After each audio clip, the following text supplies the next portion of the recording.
comunitaria, me acuerdo que ella es profe, no sé nomás de qué materia, pero ahora voy a hablar con De ella y psicología vamos a... social, de Ah, profe de psicología social es ella. sí, justamente Así es.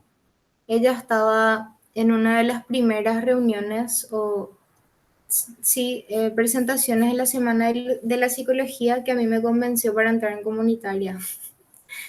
Y, y así, muy lindo todo. Ujú. Qué excelente, me encanta.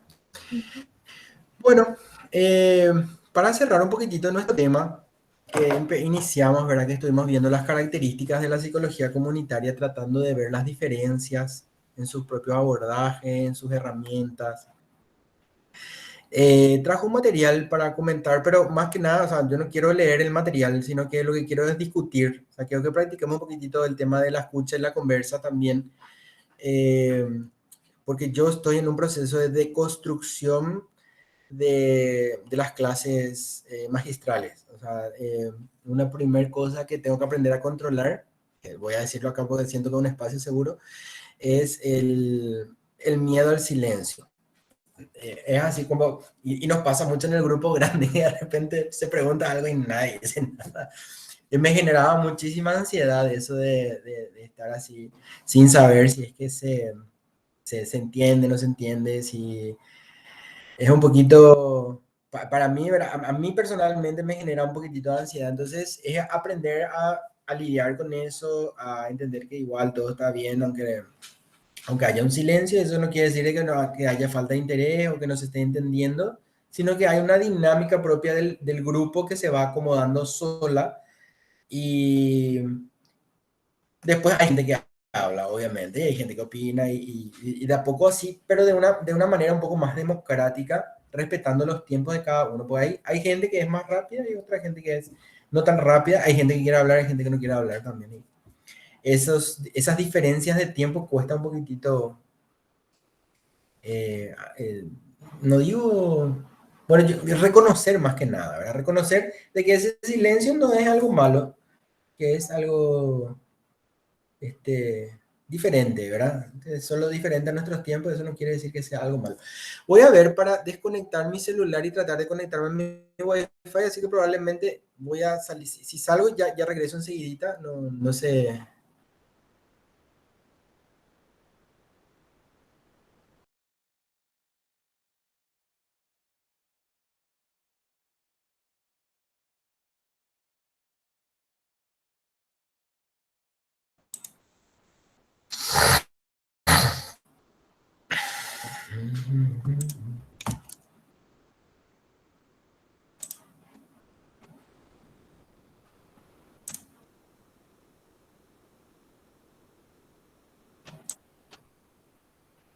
Bien.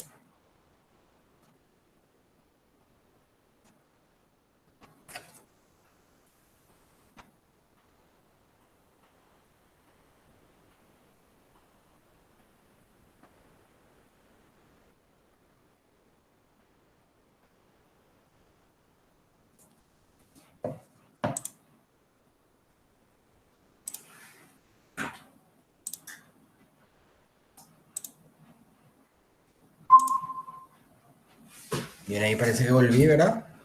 Ahí estoy, ya es mi Wi-Fi ahora. ¿Se me escucha? Sí, se le escucha y se le ve, Bien, profe. bien, bien, bien. Bueno, entonces, puedo compartir. ¿Dónde estaba mi material? Este es.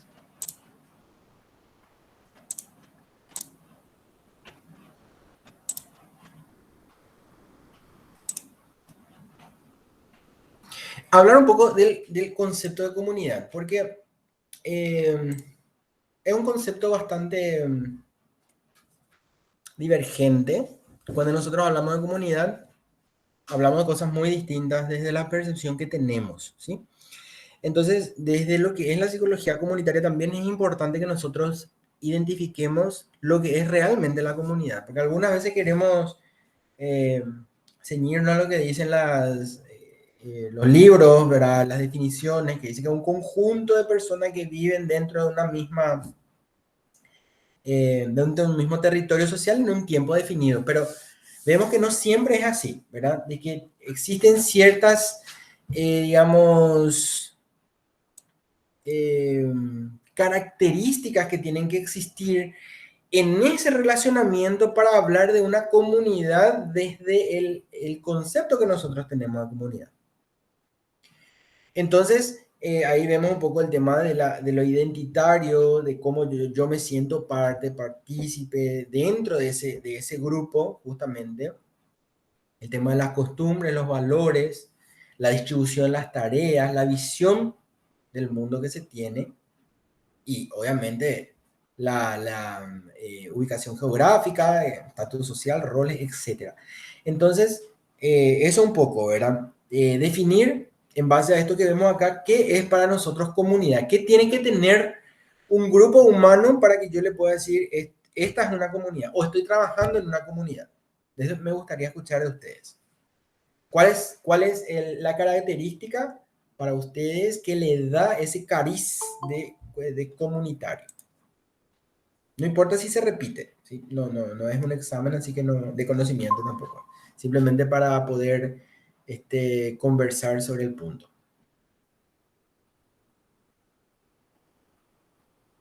¿Cómo, profe, puede repetir la pregunta, por favor? Sí. ¿Qué tipo de características deberían tener, según ustedes, un grupo de personas para poder decir que es una comunidad? Aparte de vivir juntos en el mismo territorio, compartir tiempo y espacio, pero ¿qué otras características deben compartir para poder decir que estos forman parte de una comunidad? Ay, perdón, profe. Hola Jacqueline, ¿qué tal? Ay, bueno, continúo entonces. Creo que pueden compartir cuestiones culturales, eh, religiosas, puede ser también. O Sí, sea, sí. creo que son factores, o sea, son los principales Entra factores. dentro de lo cultural, Claro, entra claro, dentro de los valores, exactamente, sí, sí. La visión del mundo también, claro. exacto. Ujú. Bien, gracias Jacqueline. Podría ser también las metas y objetivos, Sí, en- exacto, o sea, exacto. se diría dentro de las políticas como buscando el bien común, ¿verdad? Y en este caso sería buscando el bien común de esa comunidad en sí. Ahora que hablas de política, por ejemplo, me recuerdo del caso Atirá, ¿verdad? Que desde la iniciativa de sus autoridades, que después fue acompañado por la propia comunidad, ellos lograron desarrollar lo que es el proyecto de ser la ciudad más limpia del país, ¿verdad? Y creo que era la séptima más limpia de América, algo por el estilo. Y después eso quedó instaurado como política. ¿En qué sentido? En que, por ejemplo, se notaba el manejo de los residuos era diferente, la responsabilidad en el cuidado de las plantas, del entorno, de los parques, por las propias personas, era totalmente diferente. Y es porque hubo un cambio en la conciencia identitaria, o sea, uno se sentía parte. Yo era de Atirá, la ciudad más limpia del país. Entonces, como que había un plus, un compromiso, uno lo hacía no como una obligación, sino con alegría, porque eso estaba ya parte, formaba ya parte de lo que era el entender el mundo de una forma diferente y poder realmente trabajar en un proyecto que mejore la vida de todos. Entonces, Lo este genial tema fue que después entró como en un ámbito competitivo, porque después limpio, no sé qué, la ciudad más, no sé qué, pues ¿cómo? ya eran otras ciudades que se iban uniendo. Sí. Y creo que se intentó hacer eso también con Asunción, como la ciudad verde, Ujú. pero no hubo el mismo resultado en cuanto a nivel de conciencia. Excelente, Jazmín. Y ahora, entonces mi pregunta es la siguiente.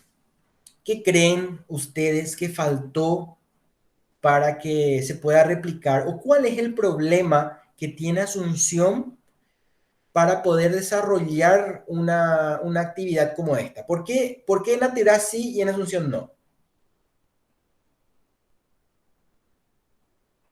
Uno podría hacer justamente ese bien común, ¿verdad? Como que en Asunción en realidad no necesariamente las personas que están en Asunción viven en Asunción.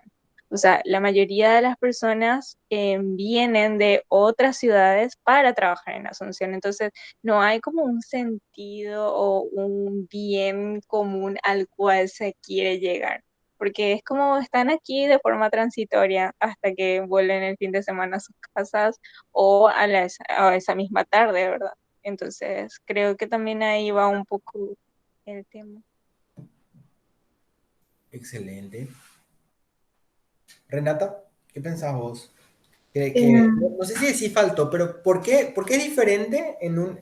Porque si uno se pone a pensar así, uno dice, bueno, inclusive los recursos, hay mucho más recursos en Asunción, ¿verdad? Hay más empresas que pueden apoyar, hay más recursos, pero ¿por qué en Lateral sí en Asunción no? Y no conozco mucho del proyecto que se buscó llevar a cabo, pero creo que en Asunción también hay mucha apatía relacionada a la cuestión de que no hay una identificación, yo soy asunceno, yo soy asuncena, y tal o cual cosa nos caracteriza a los pobladores de Asunción. Y también porque seguramente por ese motivo no hay un sentido de responsabilidad. Capaz también esté relacionado con que es una ciudad más grande, más numerosa. No es que la gente se mira mucho a la cara, cada uno está muy metido en su trabajo y capaz esté equivocada en lo que diga, pero también se notan mucho las diferencias entre clases sociales. Ujú, Em, y no sé, yo acá en mi casa, por ejemplo, trato de implementar el reciclaje. Hay un grupo así, una organización de la municipalidad que pasa a recoger los materiales reciclables en algunos barrios. ujú. Y acá mi familia, por ejemplo, dice, a mí no me importa eso, yo no creo en esas cosas. Por ejemplo, ¿verdad? Y yo tipo, bueno, puedes creer o no en el reciclaje, pero eso le da trabajo a gente, por ejemplo, no sé, cosas así, pero está muy él, a mí no me importa eso, que yo me voy a esforzar en eso más o menos. Como que total no hace la diferencia, es Ujú. la idea. Ok, sí, me parece súper interesante el análisis que haces, porque después podemos hablar más de eso. Jacqueline. Sí, es casi lo mismo que opinó Reina también. O sea, en Asunción hay una polaridad de población, ¿verdad? O sea, es muy diversa. Sin embargo, yo llegué, visité mucho a Tirana y es como que la población en sí, que cuida mucho esa ciudad, son gente que crecieron ahí, estudiaron ahí. Es como que todo el proceso de su vida fue ahí. Es como que cuidan mucho ese nido de donde ellos se desarrollaron la mayor parte de su vida. Ujú. Y sí, aparte que son pocos, sin embargo en Asunción la superpoblación luego ya a esta altura creo, o sea, desde hace tiempo ya poco ayuda, ¿verdad? Que se puedan mantener o generar una especie de conciencia con el tema de cuidar un poquitito el medio ambiente. Ujú. Excelente. Una primera cosa que a mí me llama la atención es esto, ¿verdad? De que en Asunción no nos conocemos. O sea, algunas veces pasa que uno vive en un edificio y no le conoce a su vecino. Uno no sabe quién está en el departamento al lado, no sabe cuántas personas viven. Es bastante Sí, común que ocurra eso, sí, ¿verdad? a mí me pasó particularmente algo para mí muy feo, ¿verdad? Yo viví un año prácticamente, o sea, un año en un edificio sobre 15 de agosto, casi Palma. Es un edificio tierra de nadie. A mí me tocó, o sea, yo viví en el primer piso, prácticamente casi en planta baja. Todos los vecinos de arriba me tiraban su basura en mi patio. Era una pelea de todos los días, imagínate. Y, o sea, eso nomás es una pequeña pauta de cómo eh, es en ese sentido el tema de la basura en la ciudad. Entonces, o sea, un mínimo de respeto ponerles hacia el espacio de lo que puede hacer de la otra persona. En los colectivos, por ejemplo, yo ahora estoy en el colectivo, de papeles por todos lados, así nomás. Ujú. Exacto, entonces no nos conocemos. Y otra cosa también que es un fenómeno bastante, creo que responde al tema de nuestra organización geopolítica, es que hay una centralización excesiva de todo lo que es la parte laboral en la capital, ¿verdad? Entonces, ¿qué pasa? Que a Asunción viene mucha gente que no vive en Asunción. O sea, ¿Cómo le explicamos? Debería ser sentido común, pero a ver, vamos a tratar de desmenuzar esto. ¿Cómo le explicamos a una persona que no vive en Asunción que no tire la basura por la ventanilla de su auto? Porque eso después se junta, se arma un raudal, no le afecta a él, pero le afecta a la gente que vive en Asunción. Y también le afecta a los conductores, ¿verdad? Porque los raudales yo creo que le afectan nos afectan a todos, ¿verdad? Entonces, una cuestión así, tipo de conciencia, que nos falta trabajar muchísimo el tema este de lo que yo hago y dejo de hacer, cómo le afecta a la persona, a mí mismo y a la persona que está conmigo.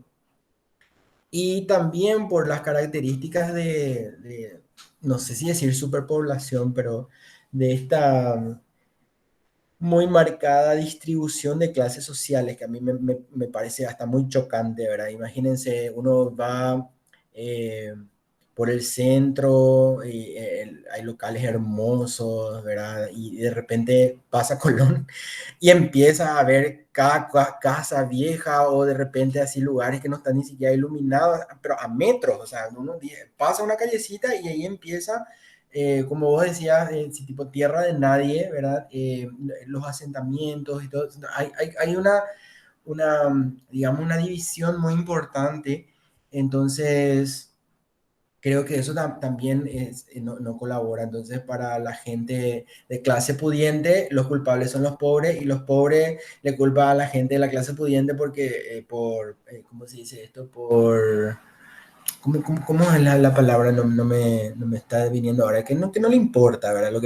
Total, ellos tienen todo arreglado a su vida, entonces no le importa ningún tipo de proyecto comunitario, ni nada que involucre a la comunidad, porque hagan o no hagan igual, ellos tienen resuelta su vida. Entonces, creo que de ambos lados es una situación que nos ayuda, la verdad, para poder trabajar un poquitito lo que es el aspecto comunitario.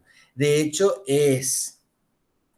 Eh, muy complicado trabajar en esas condiciones, ¿verdad? En donde no hay así como una identidad.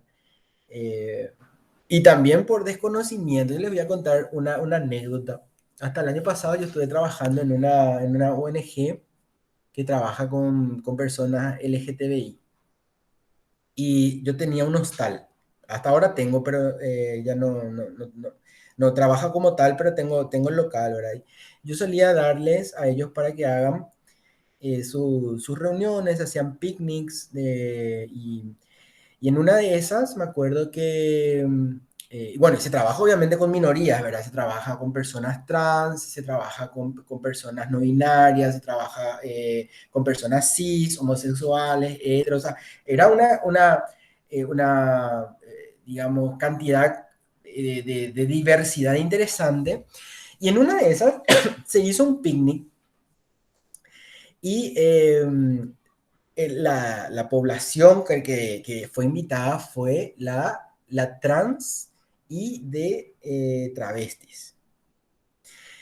Personalmente, y esto no lo digo con orgullo, lo digo con mucha, tampoco vergüenza, pero no sabía, ¿verdad? Yo no tenía, no entendía la diferencia que existía y había sido que hay como una lucha a muerte entre las personas trans y las personas que hacen el arte del drag, por ejemplo, de vestirse de mujer.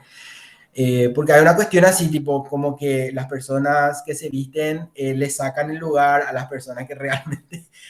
Y casi se armó un problema, o sea, que casi se tomaron inclusive hacia los golpes porque hablaron de este tema, ¿verdad? De la falta de respeto, del ninguneo, y uno piensa así cuando escucha estos proyectos y dice, ah, no, porque la población LGTBI, como si fuese que esa población está así toda unida y trabajando, todo, y nada que ver, o sea, al interior de esas minorías también lo complejo que es poder trabajar con esa diversidad realmente te rompe la cabeza porque es entrar a muchas veces a encauzar relaciones que están complicadamente de punta, ¿verdad? Porque hay intereses, obviamente, y cada uno tiene su razón, o sea, uno le escucha a uno y escucha a otra parte y cada uno te va a exponer su razón y vos decís, y tiene razón, ¿verdad? Entonces, es muy complicado y lo pongo como un ejemplo que muchas veces pensamos que es muy fácil el trabajo en grupo, el trabajo comunitario, pero al no existir este tema identitario definido, es mucho más complicado aún. En el caso que tuvimos, Hay sí, Jasmine. casos en donde en realidad, bueno, la ciudad de Asunción sí, ¿verdad? Pero en realidad hay también barrios específicos que sí trabajan y que sí se pueden considerar como comunidades así muy, pero muy unidas y siempre están haciendo proyectos, están haciendo los famosos em, vecinales, serían las Ujú. organizaciones vecinales y Las demás comisiones vecinales. comisiones vecinales, en cómo lo son en Itaputa Punta. Creo Ujú, que se realizaron también varios proyectos ahí en donde la comunidad luego pedía que se hagan intervenciones en cuanto a la drogadicción, en cuanto a en suicidio, inclusive porque hubo un tiempo en donde varios vecinos tomaron la decisión de matarse y entonces era como, bueno, solicitaron a la facultad que hagan intervenciones ya con esos temas, ¿verdad? ujú, Y es muy llamativo porque en realidad es un barrio así súper pequeño, pero a la par así súper unido.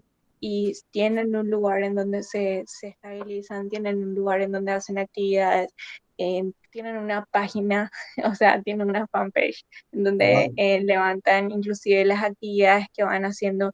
Y es súper genial porque en realidad vos te vas a ir, jamás vas a pensar que el barrio es tan unido y al contrario, es súper unido y tratan de hacer así actividades que mantengan eso, ujú, ¿verdad?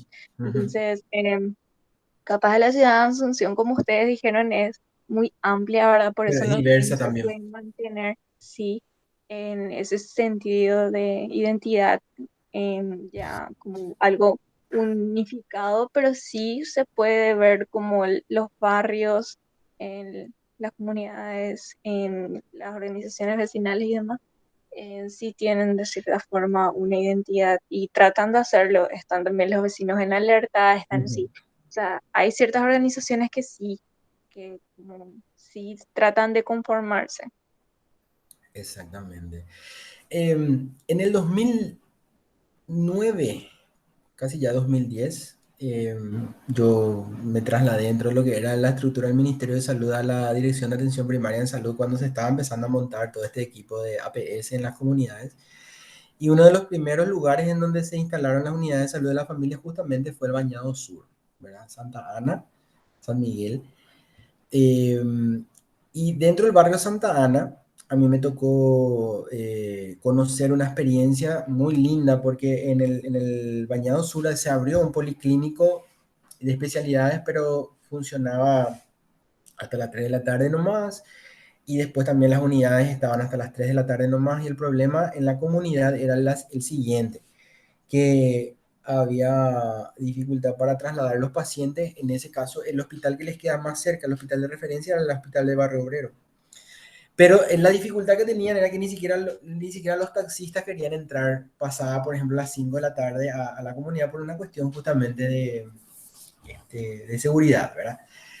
Entonces, el Ministerio de Salud tampoco tenía el rubro como para poner a funcionar 24 horas el policlínico ni las unidades tampoco. Entonces, era una problemática. Y les quiero contar nomás cómo se resolvió esto rápidamente, porque justamente con voluntad de la comunidad lo que hicieron fue lo siguiente. Eh, Ellos obviamente tenían su comité de vecinos conformado, me estoy refiriendo a Santa Ana, y organizaron con los propios vecinos unas brigadas de traslado de pacientes. O sea, ellos tenían así una planilla en donde tenían todos los vecinos que tenían vehículo, ¿sí? Y entonces,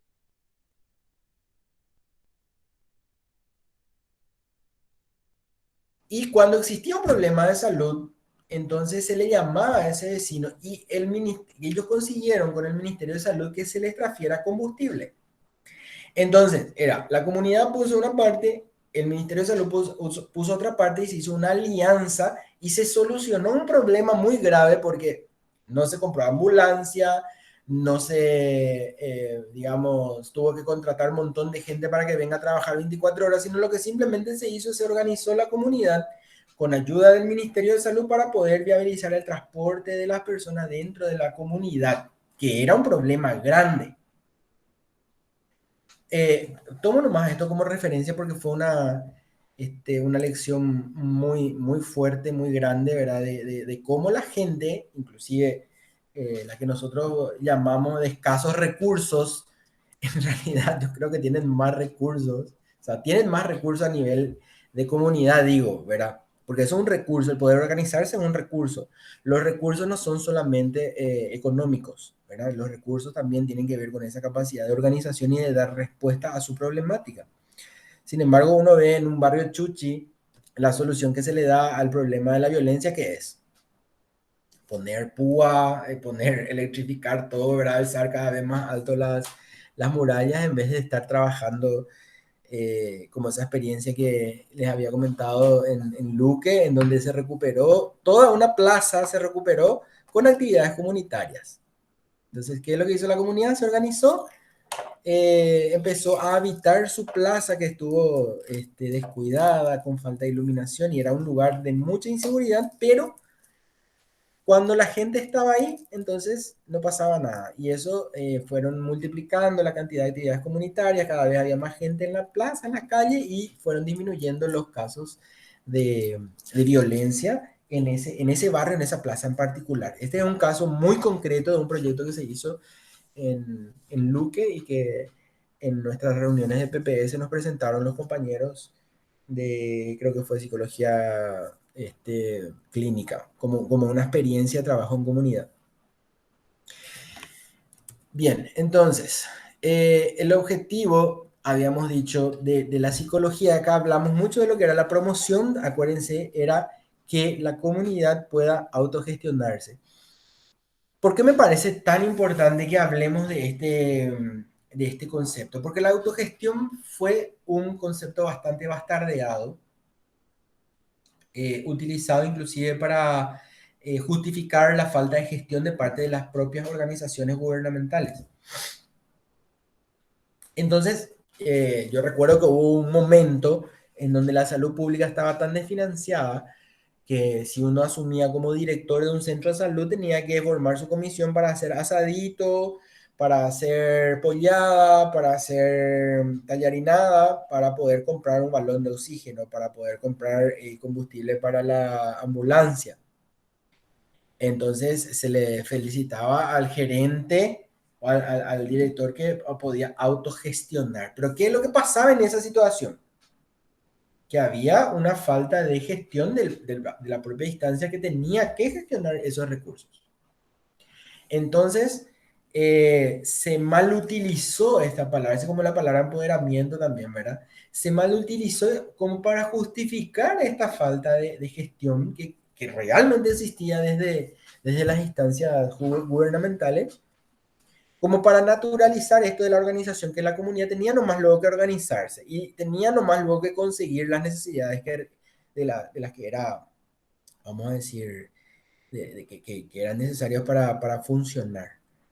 Entonces, cuando nosotros hablamos de autogestión, estamos hablando de la capacidad de valerse por uno mismo, y me estoy refiriendo a la comunidad, o sea, que la comunidad pueda resolver con sus propias herramientas, y eso no quita y no quiere decir de que el Estado no tenga que poner nada, no, sino que el saber gestionar, el saber cómo acudir, a quién hablarle, a qué instancia, esa capacitación de enseñarle a la comisión vecinal quién es la instancia, quién es la institución que puede acercar esa solución, o cómo se puede tejer un conjunto de situaciones para favorecer a la propia comunidad. Esa capacitación es lo que le da el poder de autogestionarse a la comunidad.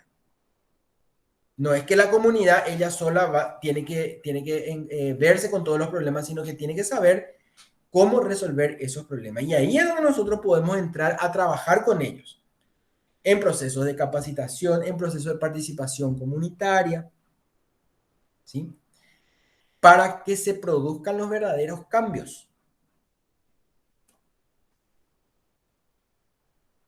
eh, aquí les voy a traer una experiencia que había tenido también con los famosos consejos locales de salud. ¿Ustedes conocen lo que son los consejos locales de salud? ¿Escucharon alguna vez? Yo no realmente. Los consejos locales de salud son unas instancias, digamos, locales. Cuando hablamos, estamos hablando a nivel de municipalidades que se conforman con personas representantes del servicio de salud, que puede ser un hospital distrital, un hospital regional, un centro de salud, una unidad de salud de la familia y la intendencia. Porque por ley, la ley orgánica de la intendencia dice que la intendencia tiene que invertir 3% como mínimo de su presupuesto en salud. Eso dice.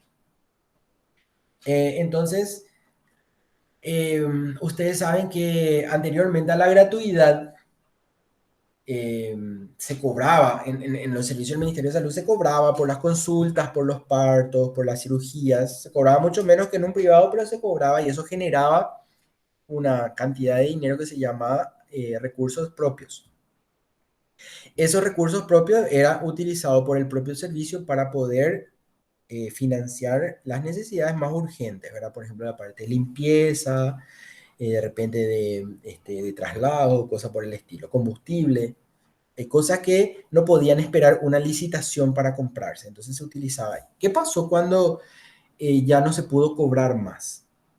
Prácticamente el servicio se desfinanció para esas cosas pequeñas y ahí entró el Ministerio de Salud con un fondo que le llamó Fondo de Equidad, que lo que hacía era sacar un promedio, por ejemplo, el Centro de Salud de Atirá, normalmente tenía un promedio de 50 millones de ingresos. Y entonces, ¿qué es lo que hizo el Ministerio de Salud? Sacó ese promedio y le transfirió esa cantidad de dinero al Consejo Local de Salud para ayudarle a gestionar a su servicio de salud local las necesidades más urgentes. Ahora quiero escucharle a ustedes, conociendo nuestra idiosincrasia. ¿Qué creen que pasó con esa plata? ¿O qué tipo de manejo se le daba a esos fondos? Intendencia. Vamos a echar a volar nuestra imaginación.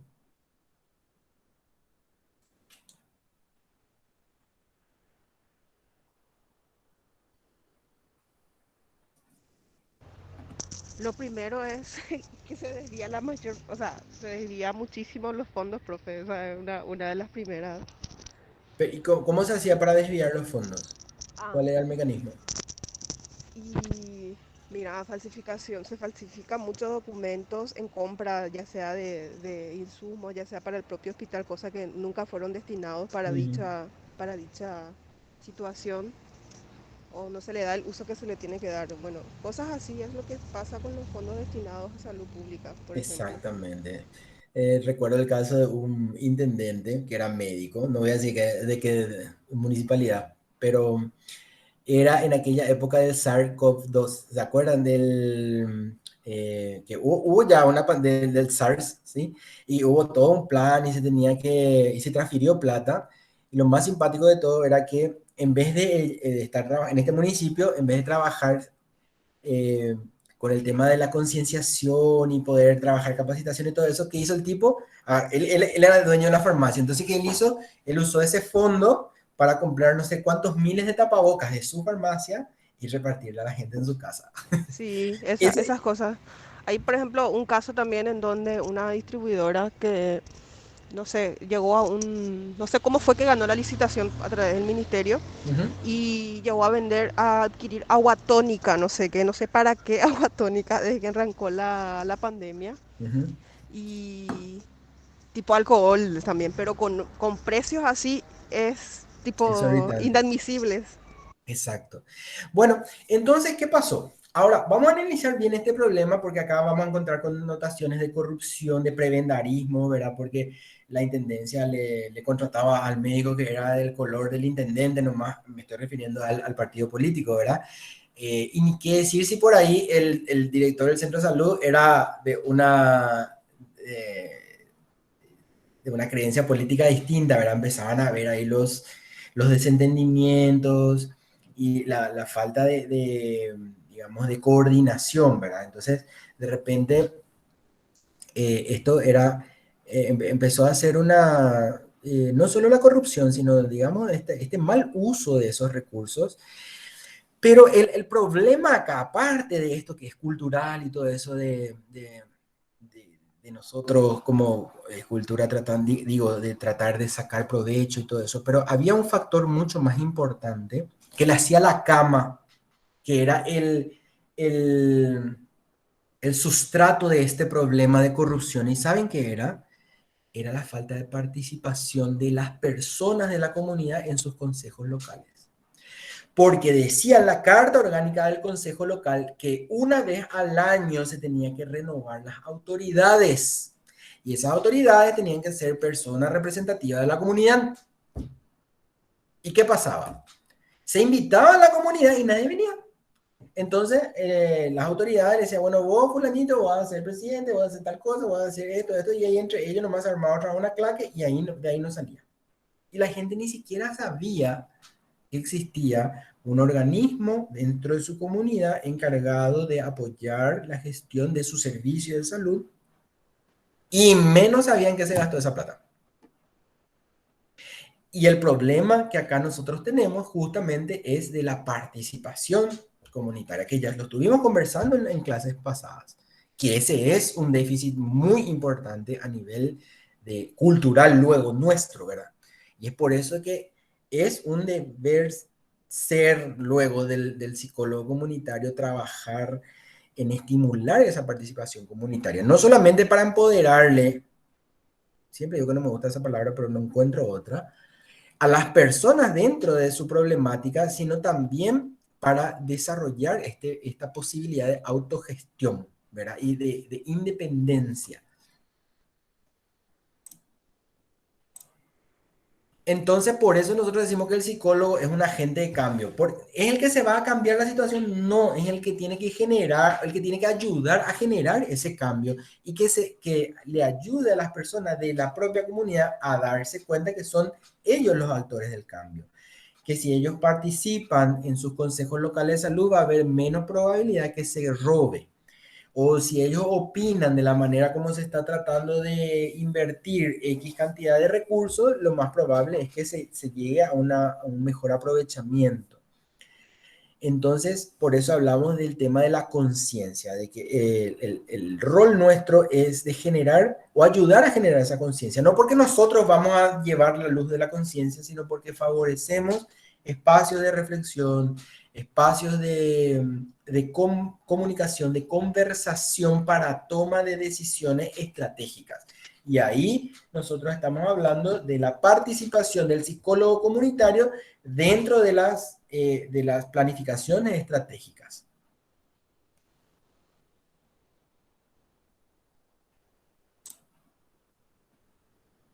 Bueno, esto sería más o menos, si vamos a graficar lo que es el proceso de cambio, ¿verdad?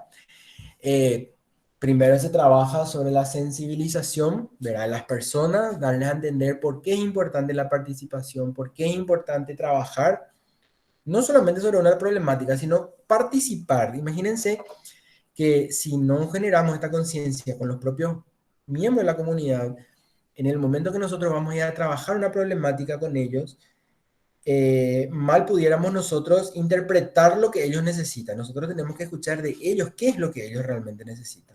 Y ahí entonces llegamos a este nivel de conciencia colectiva de ellos, ¿sí?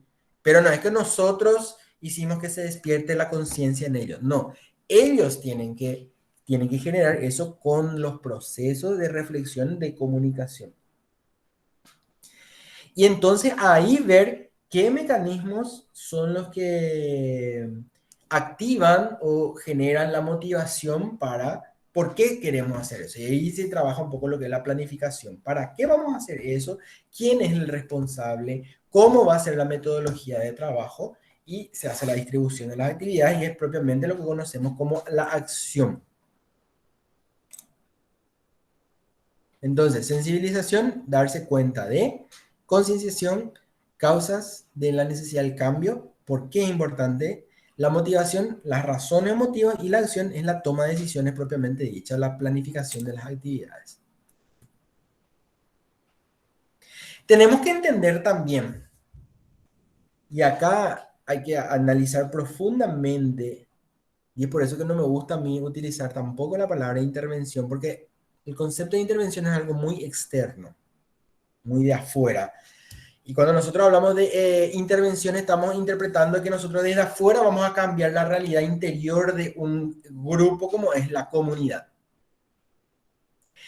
Y cuando nosotros ideamos, craneamos o queremos proponer una intervención, tenemos que fijarnos en esto, en las creencias, valores y costumbres. Tienen que estar alineados con la propuesta que yo estoy queriendo hacer. Porque ¿qué puede pasar si es que yo quiero saltar encima de eso? O si yo no tomo en cuenta estas particularidades de cada una de las comunidades. Entonces tenemos que saber conocer, ¿verdad? Tenemos que conocer las características de la comunidad y de las personas que forman parte de esa comunidad para no obviar estas instancias tan importantes que tienen que ver justamente con lo identitario.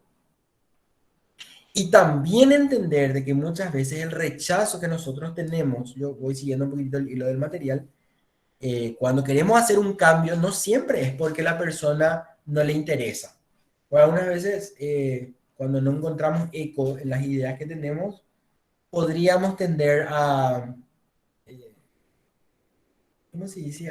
No es deprimirnos, sino a desmotivarnos, ¿verdad? Pero esa falta de entusiasmo, esa falta de velocidad para producir ideas, puede deberse a que esas personas están o cansadas o están siendo tal vez presionadas desde el ámbito político, laboral, o sea, no siempre es lo que podemos ver, sino que muchas veces detrás de esa conducta negativa hay situaciones que están provocando que ocurran o que la persona se exprese de una manera negativa para el trabajo comunitario.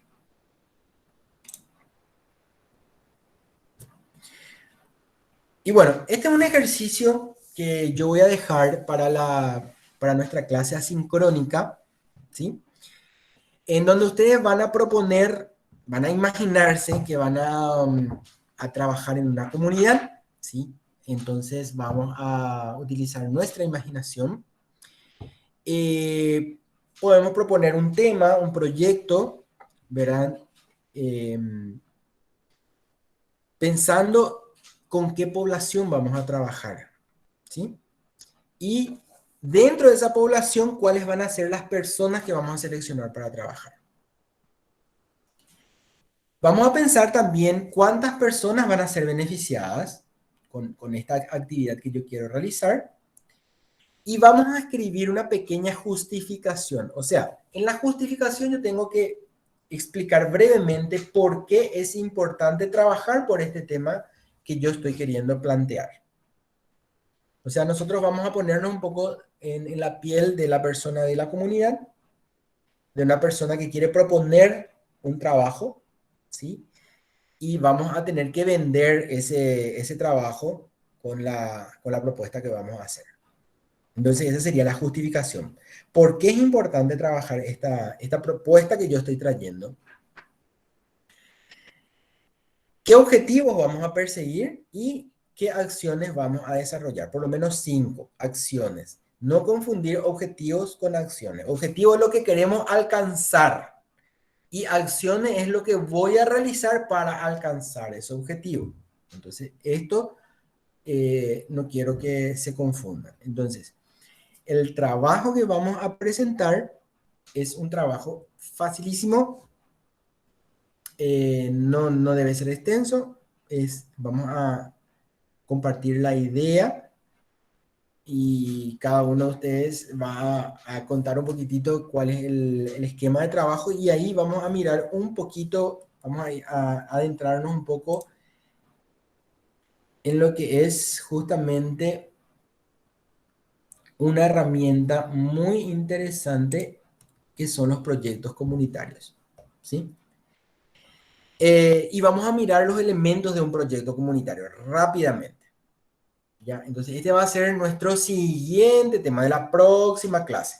Pero para poder trabajar sobre ese proyecto comunitario, yo quiero o requiero que primero hagamos este simulacro o que escribamos esta propuesta, esta pequeña propuesta. Y a partir de acá, entonces, vamos a mirar los elementos de un proyecto comunitario eh, y vamos a tratar de estructurarlo y vamos a elegir seguramente un tema que nos guste a todos y vamos a preparar un pequeño proyecto para trabajar en la comunidad.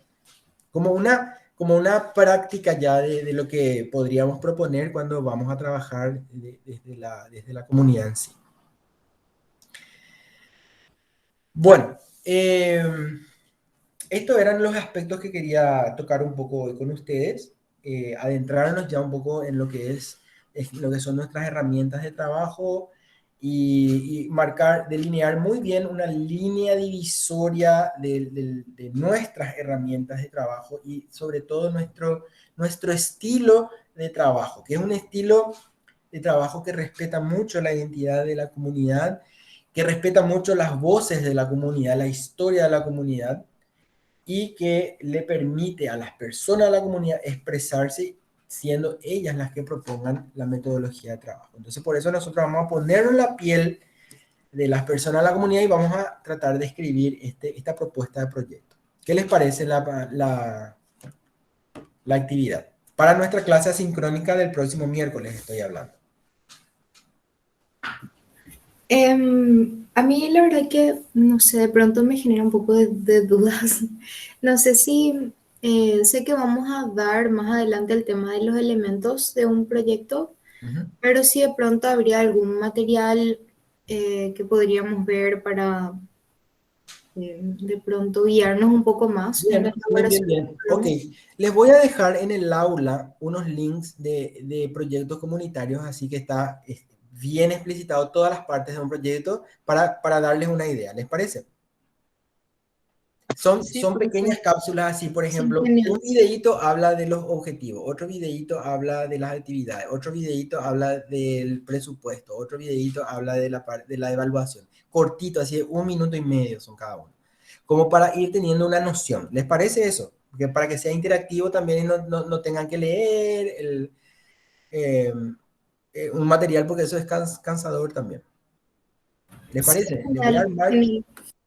les sí, armo profe, ahí. gracias. Ok. Bueno, eso va a quedar entonces para nuestra próxima clase. Va a estar esta tarea acompañada de los links que les voy a dejar para tener idea de lo que estamos hablando. Y por supuesto, después vamos a ya interiorizarnos de los elementos del proyecto para ir pensando en algo más concreto que quizá inclusive podemos presentar como una propuesta PPS.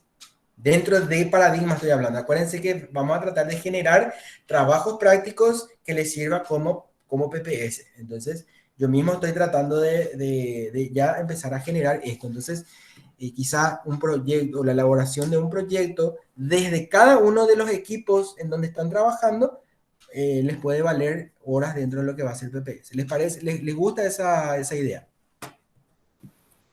Sí, profe. Bueno, Sí, profe, súper bien. Profe, yo tengo una pequeña consulta. sí. Em, no tengo así una propuesta como tal, pero de pronto con las compañeras estuvimos hablando que nos gustaría ver de tener más seguido, de pronto más tiempo en nuestras clases, Ujú. porque de pronto se junta con lo de la PPS y también tenemos cada 15 y no sé, ver de pronto si podríamos, Hacer en mi cada 8. opinión, esto es algo, personalmente digo yo, no es algo que consensuamos con las compañeras, pero a mí me gustaría de pronto tener o semanal o de pronto, yo sé que lo de las PPS también es algo súper urgente, pero intercalar cada 15 con eso para que podamos aprovechar más nuestra hora, porque nosotras ahora, por ejemplo, tendríamos que tener clases de psicometría, hoy no tenemos porque rendimos, pero ya entra el otro horario y como que nos queda poco tiempo para esta clase que tiene un contenido tan importante y tan interesante realmente. Excelente. Y poder hacer, también Me parece tenemos, bien. perdón, Pero tiene que ser consensuado, porque esa es sí, la instrucción que nosotros tenemos es que si vamos a hacer un cambio en la dinámica de cada 15, tiene que ser consensuado con todos los miembros del grupo, ¿verdad? Es lo único que yo les pido, ¿verdad? Que si hay consenso, yo no Sí, tengo ningún inconveniente que hagamos eso, ¿verdad? Que de repente hagamos esto cada 8 y lo aprovechemos mejor, porque también yo creo que es mejor tener clases más cortas y más veces a sí, hacer una clase muy extensa, porque eso también cansa. Entonces, en vez de estar así, yéndonos hasta muy tarde o que se solape ya con la otra materia que tienen después, inclusive, tal vez podemos hacer la clase más corta y hacerla más, con más frecuencia. Esa otra propuesta que yo les tiro también como para acoplándome un poco a ujú. este, a lo que vos estás diciendo, Renata, sin Sí. ningún problema. A mí me Bueno, parecería genial. Acá estamos, la mayoría de las compañeras, faltaría una. De pronto podríamos, no sé, hacer una votación en el grupo o algo así. Digo. profe, en realidad la hora en que iniciaríamos, lo que creo que podría de repente influir en esa toma de decisión, porque en realidad a veces nos damos cuenta que se superpone con las PPs Ujú. y entendemos perfectamente la urgencia de concretar eso, pero también sabemos que Paradigmas es una materia larga y súper rica en información, entonces como que queremos aprovechar nomás todo eso. Entonces, más que nada creo que sería el horario que podríamos iniciar de modo a que no haya esa superposición de hora con la otra materia, pero a la par tenemos esa intención Ujú. de querer tener más clases contigo de modo a aprovechar la materia. Y esta hora, por ejemplo, si empezamos de 7:30 a 8:30, ¿no les queda bien? Pasa que tenemos la última hora de 8:15 en adelante, Ah, tenemos ya, psicometría y suele ir hasta las 9:30, entiendo, así, entiendo. O sea, bastante tarde. podríamos, por ejemplo, empezar a las 7 a 8:30, 7 a 8 y También, cuarto, ¿podría ser? sí, sí, también menciono por si acaso que tenemos una horita los lunes, Ajá. que sería en el horario establecido de 6:10 a La primera hora, creo que es, ¿verdad? 55, sí. Sí. De pronto sí, no sé, consensuamos que entre todos, También, todas nos queda también mejor ese es horario. factible, totalmente factible. Sí, lunes podría ser. Sí, sí. Podemos tener inclusive ese lunes, ahí dice una hora, pero podemos tranquilamente pasar un poquitito más de esa una hora y ir complementando. Dejamos, por ejemplo, cada quince esto de los miércoles y le agregamos ese día lunes. Y yo creo que si tenemos una hora y media o dos, ya podemos adelantar bastante ahí. No sé qué les parece. Sí, Sí, inclusive se podría meter el tema de las PPS, ¿verdad? Así como era luego la intención primera, ¿verdad? Pero sin restarle horitas a lo que es la materia de paradigmas. Exacto, sí, sí, sí, totalmente de acuerdo. Totalmente de acuerdo. Entonces sería lunes en primera y segunda hora y el miércoles sería PPS seguida de paradigmas, cada 8. ¿Está? Entonces ahí vamos, al no hacer cada 15 ya vamos a duplicar lo de los miércoles, más agregaríamos el horario de los lunes. ¿Está bien? sí, y los lunes también aviso que, permiso, que tenemos clase a las 8 generalmente. Bien. De 8, entonces tendría que ser un poco antes de eso. Bien, podría ser de 6:30 a 8 o a 8 menos 10, por ejemplo, para que tengan un recredito antes de entrar a la próxima clase. ¿Sí? 18:30 para que la gente que trabaja y todo tenga tiempo de llegar o de conectarse. ¿Les parece? 18:30 a 19:30 y pasamos un poquitito si necesitamos. Así como solemos hacer. Sí. Como les estaba diciendo, creo que es mejor tener mayor cantidad, aunque sean un poco más cortas, pero mayor cantidad de reuniones. Quedamos entonces los días lunes, ¿sí? Días lunes de 6:30 a 7:30, más los días miércoles de 7:30 a 8:30, 8:15, ¿sí? Mientras tanto, después podemos ir evaluando otra vez y vemos para hacer cambios si surgen, no hay ningún inconveniente. Yo estoy totalmente abierto a que volvamos a ver eso, pero vamos viendo ahí cómo, porque también el tema de las PPS es importante. Eh, yo, de hecho, dentro de la materia, yo creo que ustedes entiendan esto, que dentro de la materia de paradigmas, hay una hora que yo le voy a dedicar a la PPS. Luego, dentro de la propia materia, porque está en el reglamento, luego que cada materia debería luego de dedicarle un poco también de sus horas a la PPS. Pero como vos decís que Paradigma está súper conectado justamente con lo que es la PPS, y además tenemos esta oportunidad de ir compartiendo y generando este espacio que a ustedes ya les va a ir sumando horas también. Entonces, esa reunión que nosotros hacemos los miércoles, no solamente de reunirnos nomás, sino también ya va a ir generándoles horas de práctica a ustedes a la par de ir trabajando. Los temas que nosotros trabajamos dentro del horario de PPS son temas de paradigma, ¿sí? Son temas de paradigma, indirectamente, son capacidades que queremos desarrollar en ustedes desde la materia de paradigma. Entonces, cuando nosotros hablamos de la reunión PPS, ustedes no se paren en su cabeza como que PPS está acá y paradigma está acá, no.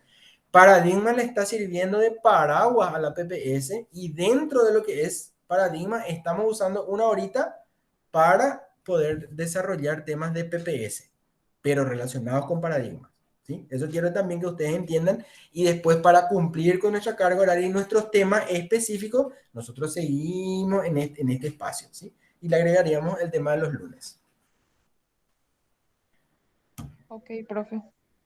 Bueno, estamos entonces. Yo creo que está claro la consigna para la próxima actividad, y no obstante, igual pueden escribirme al WhatsApp si es que tienen alguna duda, y voy a tratar de poner los videitos, que son unos videos súper interesantes y cortitos sobre todo, para que no pierdan mucho tiempo en verlos. Genial, profe. Gracias. Vale, profe, muchas Gracias a ustedes, que gracias. tengan buen resto de jornada.